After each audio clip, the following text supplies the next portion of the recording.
го отвори судството како пупка. Буквално целиот овој период од 2,5 години наназад. За да дојдеме до транспарентни постапки, каде што и во мојот случај се виде целата монтажа, како тоа било испланирано, само да се спречи вистината за Македонија и политичките бомби.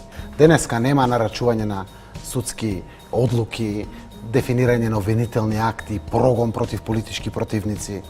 Не само што се нарачуваат, него се и предскажуваат пресуди на судовите. Сега дојде ново време во судството, кога вие како премиер успевате во детал да ги погодите судските пресуди.